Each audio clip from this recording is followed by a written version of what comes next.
அஸ்ஸலாமு அலைக்கும். Hi friends, எல்லாரும் எப்படி இருக்கீங்க? இன்றைக்கி நம்ம ரொம்ப ஹெல்த்தி அண்ட் டேஸ்டியான கம்மங்கூழ் எப்படி செய்யலான்னு தான் பார்க்க போகிறோம். நிறைய பேர் ரெசிபி கேட்டிருந்தீங்களே, நான் சில மெத்தடில் செஞ்சு காட்டியிருக்கேன். வாங்க எப்படி செய்யலான்னு பார்க்கலாம்.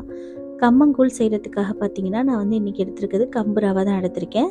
இது வந்து நம்மளுக்கு அரிசியில் உடச்ச குருணை வரும் இல்லையா, அந்த மாதிரி மெத்தடில் இருக்கும். இதுவே 2-3 டைப்பில் கிடைக்கிது.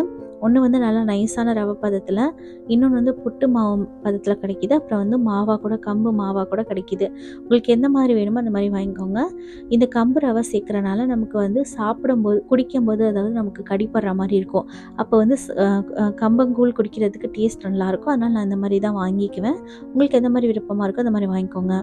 இப்போ ஒரு மண்சட்டியில் 4 டம்ளர் அளவுக்கு தண்ணி சேர்த்துருக்கேன்.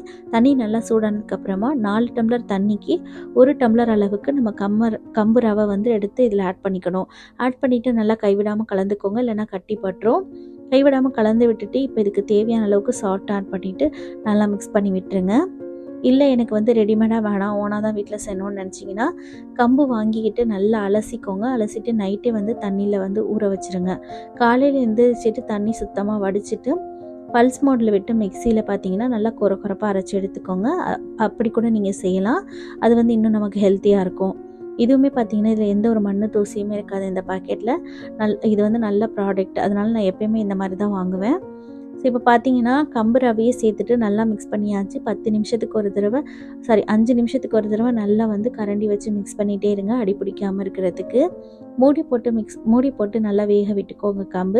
கம்பு வெந்து வரத்துக்கு பார்த்தீங்கன்னா கிட்டத்தட்ட 20லேருந்து 25 நிமிஷம் ஆகும். நான் வந்து ஒரு 5 நிமிஷத்துக்கு ஒரு தடவை கலந்து விட்டுட்டே இருந்தேன். இருக்க நமக்கு வந்து நல்லா திக்காகிடும். நல்லா திக்காகிற ஸ்டேஜில் பார்த்தீங்கன்னா கம்பு வெந்திருக்கான்னு சொல்லிட்டு செக் பண்ணி பார்த்துக்கோங்க. நீங்கள் வந்து ஒரு ஸ்பூனால் எடுத்து சாப்பிட்டு பாருங்கள். அப்படி இல்லைன்னா கை வச்சு தண்ணியில் கையை நனைச்சிக்கிட்டு லைட்டாக வந்து அதில் ஒத்திடுங்க. உங்களுக்கு ஒட்டலை அப்படின்னா கம்பு வந்து வெந்துருச்சுன்னு அர்த்தம். இப்போ பார்த்தீங்கன்னா எனக்கு நல்லாவே வெந்து வந்திருக்கு. 25 நிமிஷம் ஆணுச்சு இது வேகிறதுக்கு. மூடி போட்டு வேக விட்டுக்கோங்க. அப்போ தான் மேலே வந்து தெறிக்காமல் இருக்கும். ரொம்ப சூட்டோடு இந்த கஞ்சி தெரிச்சிச்சு அப்படின்னா கொப்பளமாகறதுக்கு வாய்ப்பு இருக்குது. அதனால் வந்து மூடி போட்டு வேக விட்டுக்கோங்க. இது வந்து பார்த்தீங்கன்னா இப்போ எனக்கு வந்து ஒரு 25 நிமிஷத்தில் ரெடி ஆகிடுச்சு. நான் அடுப்பை ஆஃப் பண்ணிவிட்டு இதுக்கு மேலே வந்து பார்த்திங்கன்னா 1 டம்ளர் அளவுக்கு தண்ணி சேர்த்துக்கோங்க. அப்போ தான் மேலே ஆடப்படியாமல் நமக்கு மாவு காஞ்சி போகாமல் இருக்கும். இது நைட்டே நம்ம வந்து ப்ரிப்பேர் பண்ணி வைக்கணும். இது நெக்ஸ்ட் டே மார்னிங் பார்த்திங்கன்னா நல்லா நமக்கு கம்பு களியாக கிடச்சிருக்கு பாருங்கள். நல்லா இறுக்கமாயிட்டு நல்லா சூப்பராக கிடச்சிருக்கு. கம்பங்கூழை வந்து இப்படி தாங்க நம்ம ரெடி பண்ணணும். முதல் நாளே நம்ம செஞ்சு வச்சுட்டு மறுநாள் எடுத்து நம்ம வந்து கூழாக மிக்ஸ் பண்ணி குடிக்கும்போது தான் அது வந்து புளிப்புத்தன்மை ஏறி குடிக்கிறதுக்கு நல்லாயிருக்கும். இப்போ வந்து பார்த்தீங்கன்னா தேவையான அளவுக்கு நான் எடுத்து ஒரு பாத்திரத்தில் ஆட் பண்ணிக்கிட்டேன். தேவையான அளவுக்கு ரொம்ப புளிப்பு இல்லாத தயிராக வந்து ஆட் பண்ணிக்கோங்க. புளிப்பாகவும் லைட்டான புளிப்பாக இருக்கணும், ரொம்ப புளிப்பாகவும் இருக்கக்கூடாது. அந்த மாதிரி தயிரை ஆட் பண்ணிக்கிட்டு நல்லா கலந்து விட்டுக்கோங்க.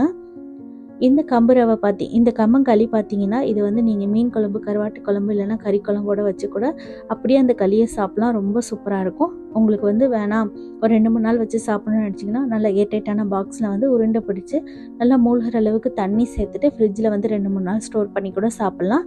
ஆனால் தண்ணியை வந்து டெய்லியும் மாற்றிடணும். அவ்வளோதாங்க, நம்மளோட சூப்பரான கம்மங்கூழ் ரெடி ஆகிடுச்சு. இதில் வந்து உங்களுக்கு தேவையான அளவுக்கு எது வேணும்னாலும் கட் பண்ணி ஆட் பண்ணிக்கலாம்.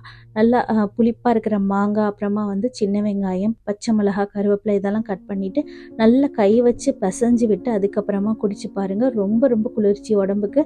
நல்ல டேஸ்டியாகவும் இருக்கும். குடிக்கும்போது இன்னும் குடிக்கணும்னு தோணும். அந்தளவுக்கு சூப்பராக இருக்கும். இந்த கம்மங்கூழோட மோர் மிளகா, கொத்தரை சுண்டை வத்தை எல்லா வடகத்து கூடயும் சூப்பராக இருக்கும். அது மட்டும் இல்லாமல் சின்ன வெங்காயம், பச்சை மாங்காய் கூட அருமையாக இருக்கும்.